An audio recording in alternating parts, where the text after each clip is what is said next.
Assalamualaikum ikhwafillah, perkenalkan saya Rere.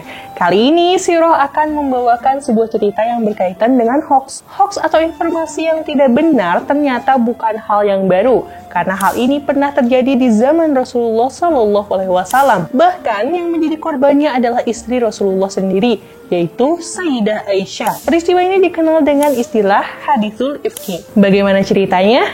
Mubasyarah ila qissatihi.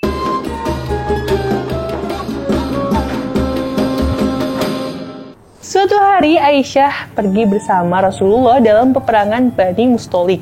Setelah peperangan usai, Rasulullah dan pasukannya pulang ke Madinah. Aisyah duduk di atas unta yang ditutupi oleh sebuah tenda yang disebut sekedup. Di tengah perjalanan, Aisyah menyadari bahwa kalung yang ia gunakan sudah tidak menempel di lehernya. Ia pun keluar dari sekedupnya untuk mencari kalung tersebut, dan Aisyah pun menemukannya. Tapi saat kembali, rombongan telah meninggalkannya. Aisyah tidak panik di sana. Beliau hanya diam menunggu rombongan yang menjemputnya. Tak lama dari itu, terlihat seorang pemuda yang bernama Sofwan bin Mu'attal. Ia kaget menemukan Siti Aisyah sedang duduk di tengah padang pasir. Sofwan pun merendahkan untanya dan Aisyah menaikinya. Kemudian Sofwan menuntun unta tersebut untuk menyusul rombongan yang sudah menunggu di Nahar Az-Zahirah. Selama di perjalanan, Sofwan dan Aisyah tidak mengobrol satu kata pun. Tibanya di Madinah, tersebarlah berita hoax di kalangan masyarakat yang menyatakan bahwa ada perselingkuhan antara Aisyah dan Sofwan. Mereka difitnah berzina oleh seorang munafik bernama Abdullah bin Ubay bin Salul. Berita ini tentu menyakiti Rasulullah. Beliau menjadi ragu dengan kesetiaan Aisyah. Begitu dahsyatnya berita hoax ini, goyahlah rumah tangga Aisyah dan Rasulullah.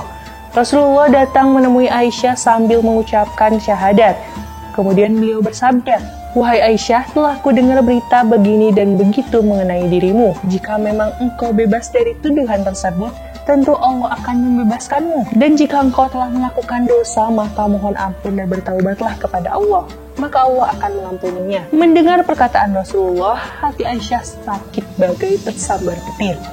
Air matanya pun terus mengalir tanpa henti, karena suaminya seolah mempercayai berita tersebut. Rasulullah yang gundah akhirnya meminta pendapat kepada para sahabatnya. Apa yang keluar dari mulut mereka? Perceraian. Selang sebulan turunlah wahyu yang membantah berita hoax ini. Maka tenanglah hati Rasulullah. Dan wahyu yang turun ini adalah Quran Surat An-Nur ayat 11 yang berbunyi, "Innallazina ja'u bil ifki usbatum minkum." Sesungguhnya orang-orang yang membawa berita bohong itu dari golongan kalian juga. La tahsabuhu syarrul lakum bal huwa khairul lakum. Janganlah kalian kira bahwa berita bohong itu buruk bagi kalian. Bahkan ia baik bagi kalian. Likulli imri'in minhum maktasaba minal ism. Tiap-tiap seseorang dari mereka mendapat balasan dari dosa yang dikerjakan. Wallazi tawalla kibrahu minhum lahu azabun azim. Dan siapa di antara mereka yang mengambil bagian yang terbesar dalam penyiaran berita bohong itu, bagiannya azab yang besar.